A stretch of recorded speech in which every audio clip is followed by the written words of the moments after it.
Hello everybody, welcome back to the Gurukul. और कैसे हैं आप सब? बढ़िया। हाँ, मैं भी बढ़िया हूँ, बस फर्स्ट क्लास। बढ़िया। काफ़ी लंबा टाइम हो गया इस बार, थोड़ा सा एटलीस्ट 1 मंथ पास्ट, 1 महीना हो गया और आपको कोई वीडियो नहीं मिला। सबसे पहले तो इसके लिए I am very sorry for that कि इतने टाइम पीरियड में आपको कोई भी किसी भी तरीके का कोई बेनिफिट नहीं मिला, कोई वीडियो नहीं मिला। लेकिन खैर, अभी हमारा न्यू सेशन स्टार्ट हो चुका है for 11th and for 12th also. ठीक है, so we need to discuss some more important topics from here. और जैसे जैसे जुलाई स्टार्ट हो गया है, कोशिश करेंगे कि लगभग सारे टॉपिक टू टॉपिक, चैप्टर अब ऑलरेडी आगे चीज़ों को कवर अप कर सके।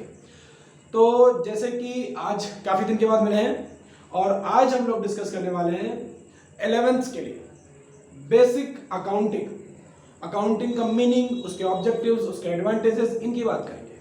सीधी सी भाषा में बात करें तो वो लोग जो बिगिनर्स हैं, जिनको अकाउंट्स के बारे में कोई नॉलेज नहीं है, जिन्हें अकाउंट्स के बारे में कुछ भी पता नहीं है और वो सीखना चाहते हैं, they are in 11th class और एनी अदर स्ट्रीम, लेकिन वो अकाउंट्स के बारे में जानना चाहते हैं, तो आप इस प्लेलिस्ट, इस सीरीज को फॉलो करिए।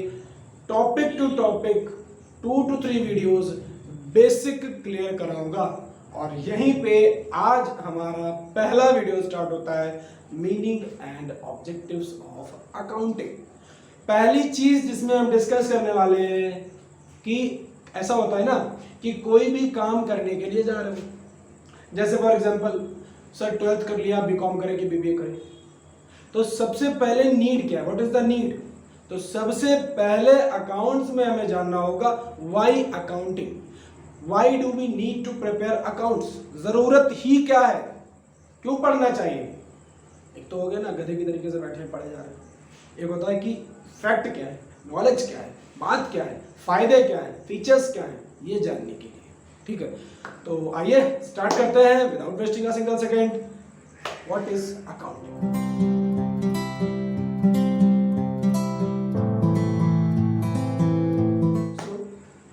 बात करते हैं। तो देखो, सबसे पहले हमारा चैप्टर क्या है, meaning and objectives of accounting. अच्छा, ये थ्योरेटिकल पूरी थ्योरी जानने से पहले थोड़ा सा प्रैक्टिकली जान लें। एक्चुअली है क्या, अगर हम अकाउंटेंसी की बात करें तो अकाउंटेंसी लगभग 85 to 90% तो न्यूमेरिकल है, 10% थ्योरेटिकल है। तो अगर चीज़ों को प्रैक्टिकली न्यूमेरिकली अगर हम पहले से जान लेंगे तो थ्योरी हमारे लिए वैसे भी आसान हो जाएगी, बड़ा ईजी हो जाएगा वो कॉन्सेप्ट। लेकिन फिर भी होता क्या है, ज़रूरी क्या है, पढ़ना क्यों चाहिए, ऑब्जेक्टिव्स क्या है, एडवांटेजेस क्या है, क्यों मतलब गधे की तरीके से वो पढ़ रहा तो हम भी पढ़ेंगे, ये वाली बात है, या फिर कुछ अलग है, ज़रूरत क्या है, जानना क्यों है, क्यों क्या ज़रूरत है इसकी, ये चीज़ है। तो फिर इसको थोड़ा थ्योरेटिकल पढ़ना पड़ता है। सबसे पहली चीज़, जैसे एक अगर बुकिश कॉन्सेप्ट की बात करें, फॉर एग्जांपल जैसे कि मैं मान लेता हूँ कि मान लो कि एक किताब है और उस किताब में लिखा हुआ है कि पढ़ाना कैसे सीखें। ठीक है, तो आपने उस किताब में 20 पेज लिखे थे, पढ़ लिए कि पढ़ाना कैसे सीखें। तो क्या उस किताब को पढ़ने के बाद आप पढ़ाना सीख जाएंगे? नहीं, पढ़ाना शायद आप नहीं सीख पाएंगे। हाँ, लेकिन उस किताब को आप पढ़ चुके हैं, उसको आप रट चुके हैं, तो आप दूसरी किताब लिख सकते हैं कि पढ़ाना कैसे सीखें। ठीक, तो यहाँ पर ये चीज़ है कि पहले ये जानना है कि भाई अकाउंट्स बनाने ही क्यों है। ठीक, तो जैसे सबसे पहला क्वेश्चन क्या बनता है, why do we need to prepare accounts. अब समझो, प्रैक्टिकल लैंग्वेज में समझो। मैं मान लेता हूँ कि आपने एक शॉप ओपन करी, ठीक, और शुरुआत में तो आप क्या करोगे भाई, सब कुछ कैश बेसिस पे नगद बेचोगे। फिर धीरे धीरे आपका बिजनेस ठीक ठाक इस्टेब्लिश हो जाएगा, आपके लोगों के साथ रिलेशंस बन जाएंगे, कुछ परमानेंट कस्टमर्स बन जाएंगे। फिर उनमें से कई ऐसे लोग होंगे जो आपसे कहेंगे कि 2 दिन बाद पैसे दे देंगे, 5 दिन बाद पैसे दे देंगे, 10 दिन बाद पैसे, यानी कि आप क्रेडिट यानी उधार में भी देना शुरू कर दोगे। तो क्या ये आपके लिए बहुत इजीली पॉसिबल है कि आप सारी चीज़ों को ठीक से ध्यान से याद कर पाए या याद रख पाए? नहीं रख पाएंगे ना, चीज़ें भूल जाएंगे। कस्टमर 20 होगा, 50 होगा, 100 होगा, सबको याद रख पाएंगे विद नेम विद चीज़ों का? नहीं याद कर पाएंगे।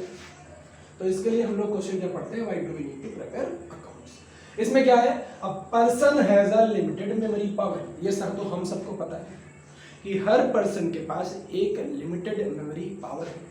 सो a businessman can not remember all the transactions of the business.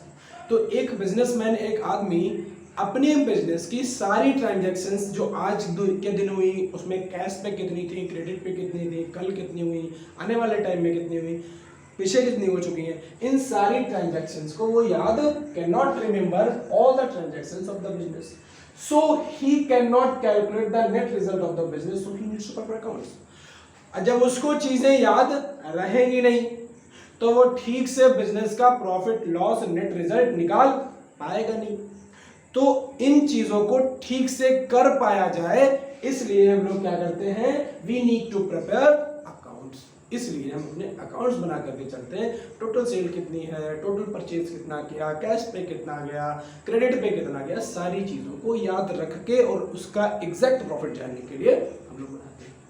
The very second thing, meaning of accounting. अब अकाउंटिंग का सर मतलब क्या होता है, तो अगर इजी लैंग्वेज में बात करें कि अकाउंटिंग का मतलब क्या होता है, it is an art of recording, classifying, summarising and analysing of business transaction which can be measured in terms of money. यानी कि ये एक आर्ट है जहां पर हम ट्रांजैक्शंस को रिकॉर्ड करते हैं, उनको अलग अलग तरीके से क्लासिफाई करते हैं अलग अलग जगहों पे, फिर उनको समराइज करते हैं, फिर उनका एनालिसिस करते हैं, फिर उनका कम्युनिकेशन भी करते हैं। लेकिन कौन सी ट्रांजैक्शंस, वही सिर्फ और सिर्फ वही ट्रांजैक्शंस जिनको जो we can measured in terms of money, जिनको मनी में मेजर किया जा सके। अब सबसे बड़ी बात पता क्या है, अब आ चुके हो आप कॉमर्स में, 11th तो आपने ऑप्ट कर लिया, तो पैसा पैसा खेलोगे, हमेशा पैसा पैसा, money money money money money, हमेशा मनी मनी खेलोगे। तो कुल मिला के जब मनी मनी पैसा पैसा, हर समय इतना पैसा इतना गया इतना आया, इतनी कैपिटल इतने एसेट, तो जब यही करना है तो इतना तो अपने दिमाग में रख लो कि अकाउंट्स में सिर्फ उन्हीं ट्रांजैक्शंस को रिकॉर्ड किया जाता है जो इन टर्म्स ऑफ मनी होती है।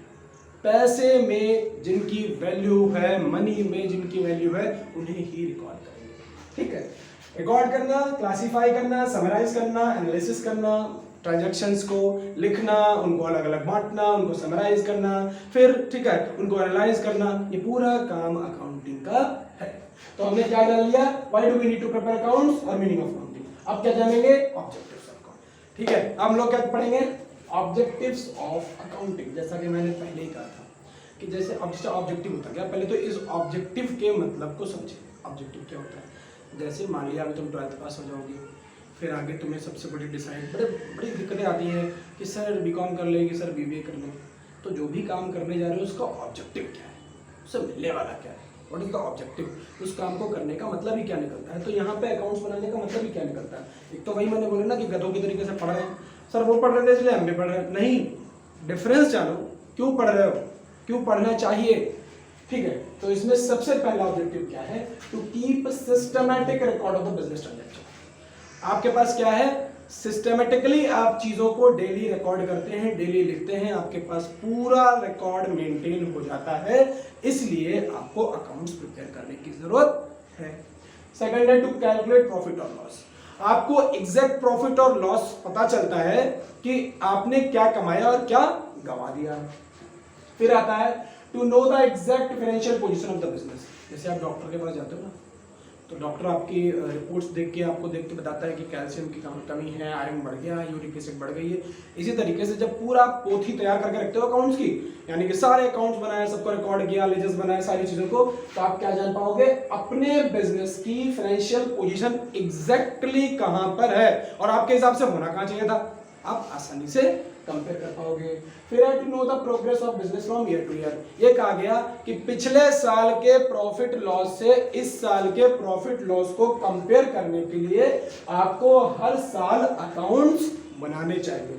और आखिर में आता है to know errors and frauds. अब मान लो तुम्हारा बिजनेस करोड़ों का है, पैसा बहुत है और आप किसी तरीके का कोई भी अकाउंट्स नहीं बनाते हैं और आपके यहाँ पर जो अकाउंटेंट है वो 10-20 हजार का हर बार कुछ ना कुछ, अब 1 करोड़ में अगर 10-20 हजार रुपए हर महीने निकाल लिया जाए तो आप जान भी नहीं पा रहे।